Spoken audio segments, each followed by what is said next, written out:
and good evening. I'm Melisa Idris. Welcome to Consider This. This is the show where we want you to consider and then reconsider what you know of the news of the day. The Urban Renewal Bill was tabled in Parliament in August, but resistance from certain groups, from civil society, from opposition leaders, all forced a pause. It will now be debated and voted on in the next parliamentary sitting in October. Now, the government has promised some improvements, but the question is whether those changes will address the heart of the concerns, ensuring that urban rejuvenation, urban renewal correctly balances between modernization, economic revitalization, and urban livability.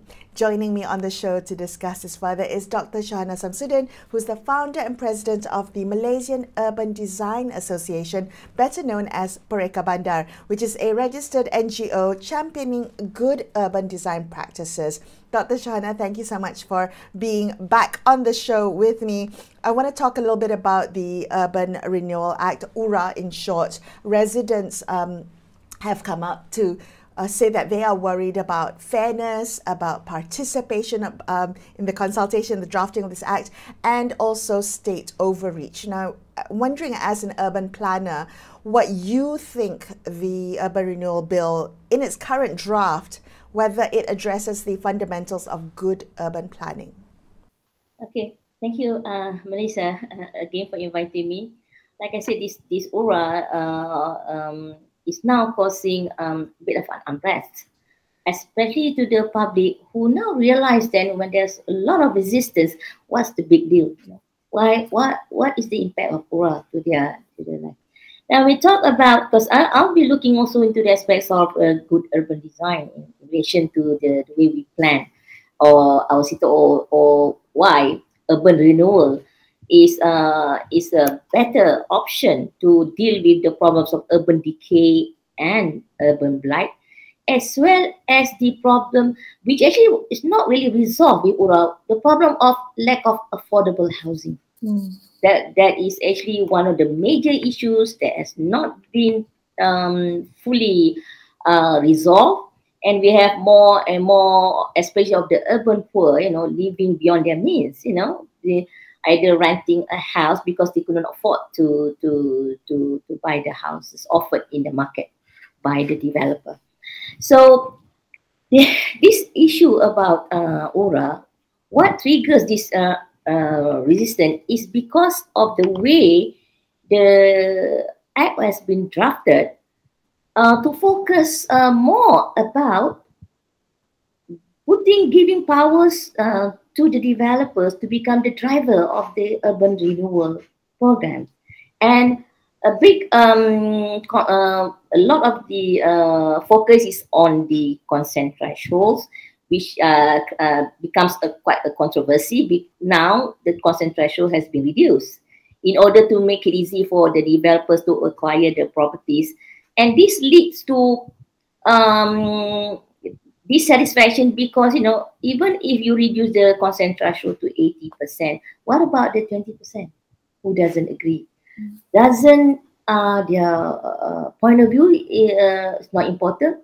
Why is it justified to deny their rights when the properties are actually theirs legally, and also being acquired through all the legal rights? So this kind of issue, and the other issue about the age of the building being the criteria to decide whether the place will be going through the urban renewal, because 30 years old that has been put, as young as 30 years old for a building, it can also be considered under the renewal program. So another issue that has surfaced recently, especially with the incident at Kampung Sungai Baru, is about heritage, about social-cultural dimension. The cultural dimension that is not reflected in the way the draft is being put forth, because a lot of consideration is more on economic development, just to develop and so forth. Because if you look at the best practices in the world, because I've done, like I said, 25 years ago, I've done 2 research, one on urban regeneration, one on urban renewal in Malaysia. At that time, we were just focusing on comprehensive redevelopment, tearing down the old places and build new. And the development that was built later on, changes the character of the place, because it's just built to maximize profit. And the people who are replacing the residents that has been displaced are those from a different socio-economic background, that actually changes the character of the place. Now, that is why if you look at best practices in the world, they have stopped doing this.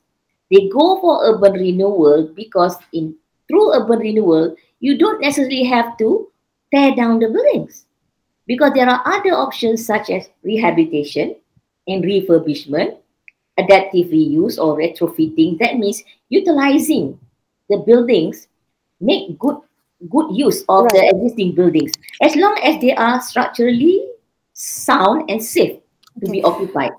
Dr. Shuhana, can I ask you, in the current iteration of the Urban Renewal Bill, are those principles of rejuvenation and rehabilitation not present? I'm wondering what makes you say that this bill gives power to developers or favors developer-driven redevelopment. You see, if you look at the bill, they did mention about the three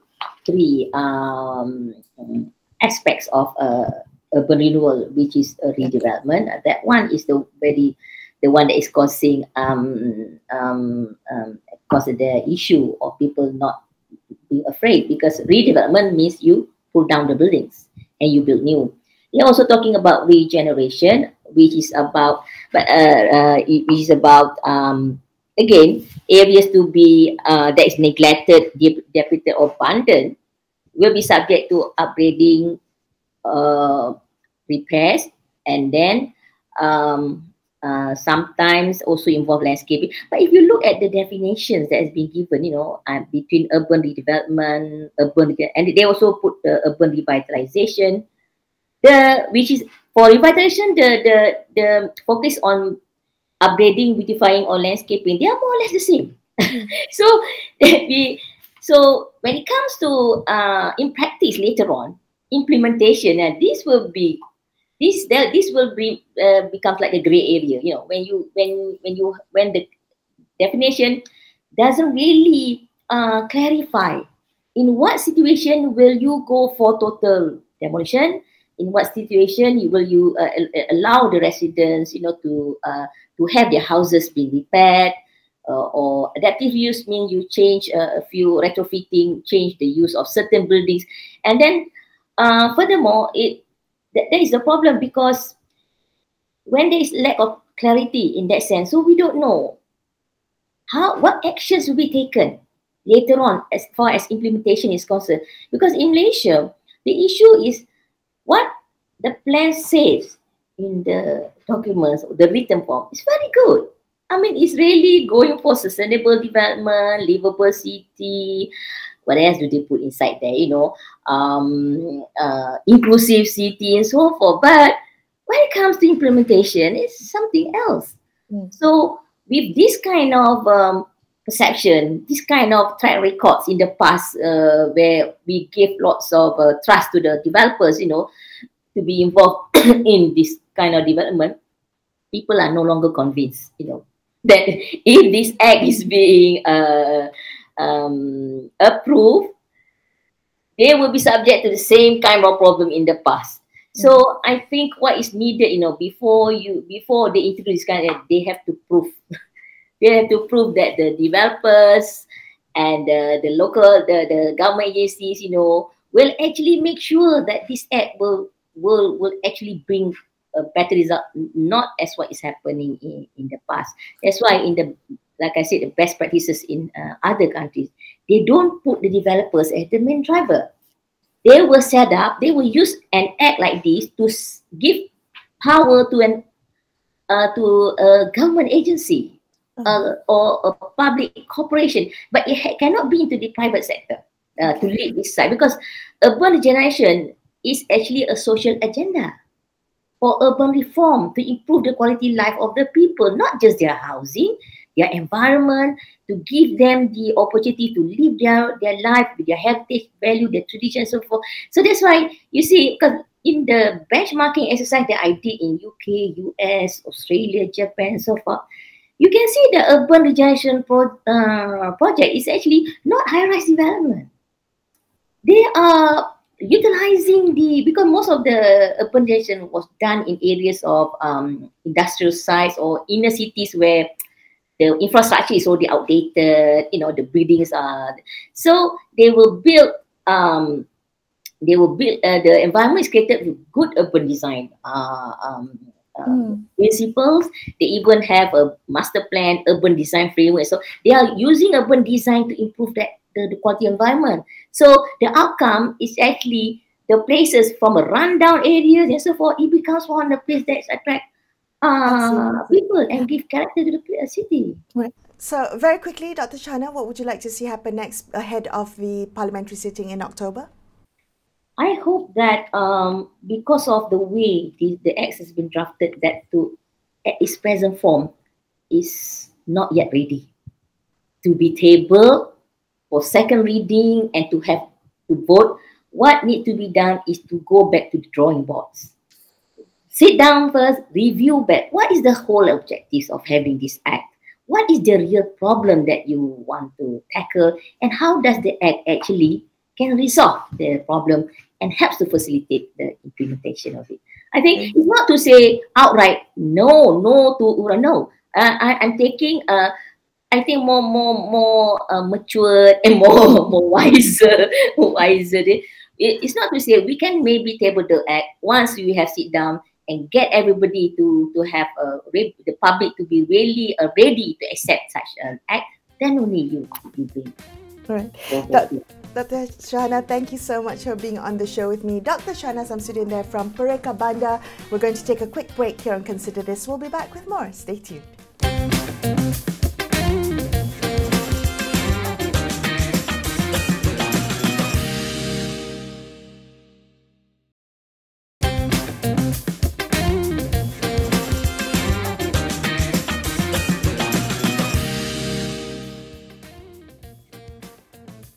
Hi, welcome back to Consider This. I'm Melisa Idris. Let's continue our discussion about the Urban Renewal Bill, which the second reading of which has been postponed to the next parliamentary sitting in October, following backlash from civil society groups and opposition politicians.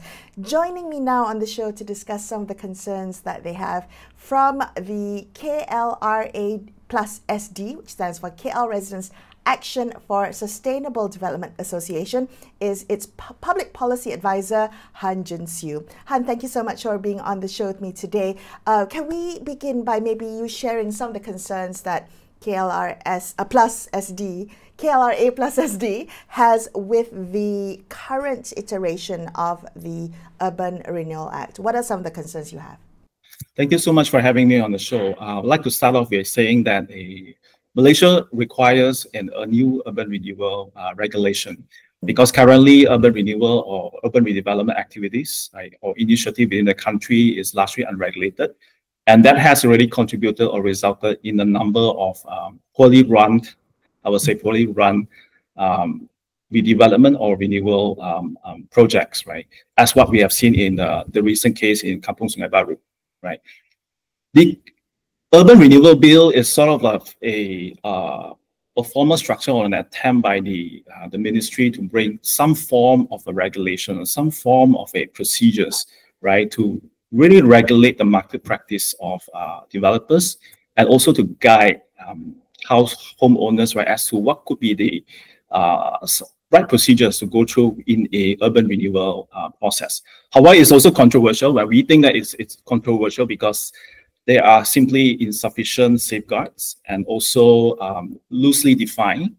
And what do we mean by that is that when we look into the latest bill, there are at least about 5 concern areas that really come to mind, that really stand out, right? The first is around owners do not really have much say if their location or if their resident has been identified as an urban renewal area. That decisioning lies within the powers of the Federal Executive Committee and also the state executive committees. without the need to consult the public and also the communities that are impacted. And thereafter, they will assign a developer to really execute the whole process, right? The second is around that the Urban Renewal Bill don't really have detailed provisions or sort of a framework that help homeowners to sort of look at what is the fair valuation, right, of their place that will allow them to negotiate with developers, right, on what could be a fair compensation that includes, right, ideally, potential upsides once the whole area has been redeveloped, right? Mm-hmm. Thirdly, we feel that there are insufficient definitions around consent threshold. Consent threshold can have many meanings, depending how you really define it. Is it consent threshold that allows you to kick off an EGM? Is it consent threshold that allows you to invoke the Land Acquisition Act to really get the process, towards the end? Or is it something else, right? So I think that's a whole lot more definition will need to be instituted to be embedded within the bill. Mm-hmm. And in regards to the threshold, we feel that the 80% level that the minister has actually floated, right, after post the previous parliament sitting, is at a level that will still marginalize some of the vulnerable communities that's typically found in old housing areas. Fourthly, despite the fact that the government would have the power to really then select and also appoint the developers to carry out urban renewal initiatives, right? There are also no provisions within the bill that would ensure performance guarantee, in the sense that there will be no risk of project delays or project abandonments. Last but not least, when it comes to forced land acquisition under the LAA, we also see that there is minimal protective measures, right, from between once the threshold has been met. What are the steps and what are the due processes that need to take place in order for the centers, right, to have a fair process before the government invokes the use of the Land Acquisition Act? Okay, it seems to me that you've had some time to really go through this act and think through what you are concerned about it and what you would like to see in it. Before we get into that, what you would like to see in it, can I ask you in terms of consultation, whether you've had any meaningful consultation process with the Urban Renewal Act while it was still under the draft? I mean, I've heard anecdotal evidence of people that there were stakeholder consultations, but none of the recommendations were incorporated within the act that was tabled. What has been the experience of KLRA+SD? Well, since the idea of a Urban Renewal Act has been floated since last year, we have been in active consultation with various stakeholders. That includes not just the resident associations throughout Kuala Lumpur, but we are also in touch with the communities which are directly impacted, where they are actually facing redevelopment even before URA is even enforced and implemented, right? So we have spoken to the local governments, right, including the agencies under the Housing Ministry as well, right? When it comes to the construct and what the framework on the construct that will work well, given what we know, okay, right?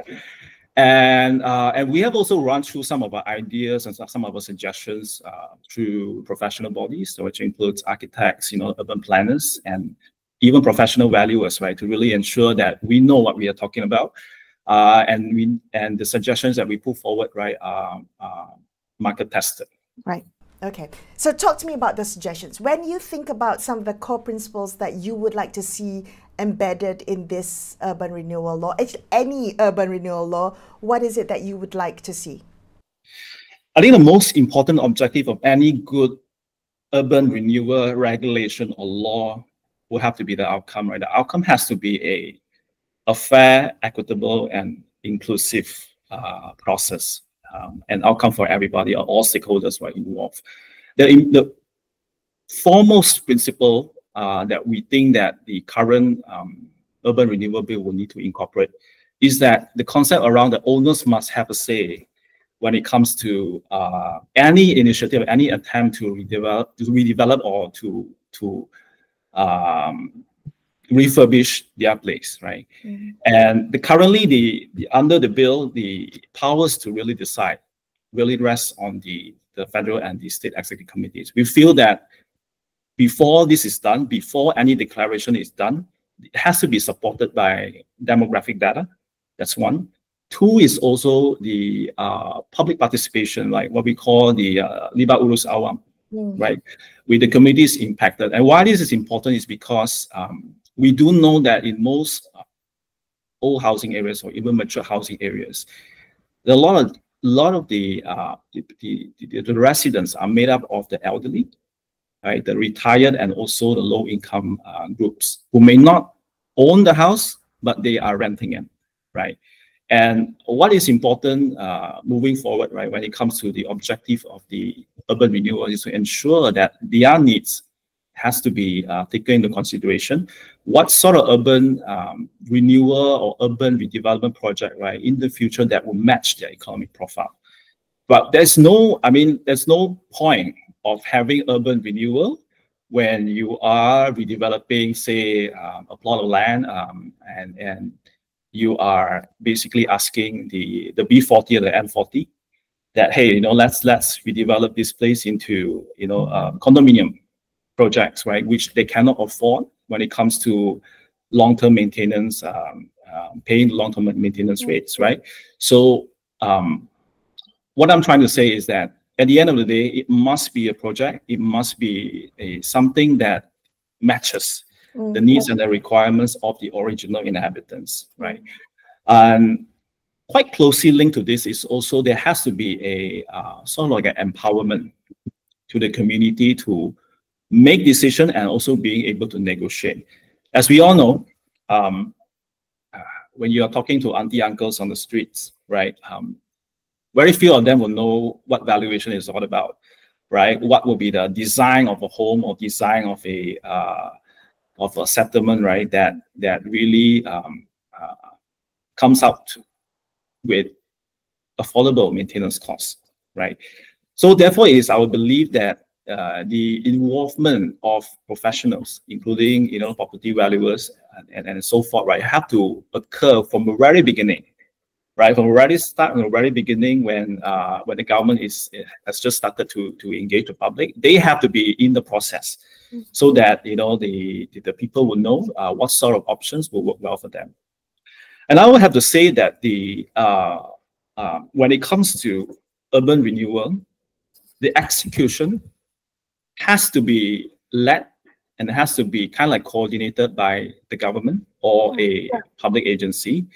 Unlike what the construct has been outlined in the current urban renewal bill right now, that is fully outsourced to developers. And why we say that is because there will be a large conflict of interest when it comes to getting consent, when it comes to deciding what is the right property and then the right price points, right, that will make sense for people, right? And ultimately, we think that urban renewal or urban redevelopment is not about just housing, right? It's about solutioning, right? And housing solutioning means, aside from housing, what is the capacity building that we are thinking about? Right? When I talk about capacity building, very often when we develop a place from a B40 community place to an M40 community to condo, for example, condo living, that's actually a very big jump in terms of lifestyle, in terms of ability to manage, right? So there has to be some programs that would help the communities to kind of make the adjustment from where they are at the moment to where the place is going to be redeveloped into.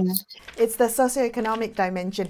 Very quickly before we end, can I ask you what KLRA+SD would like to see happen now, given the next parliamentary sitting we will be seeing this bill being tabled?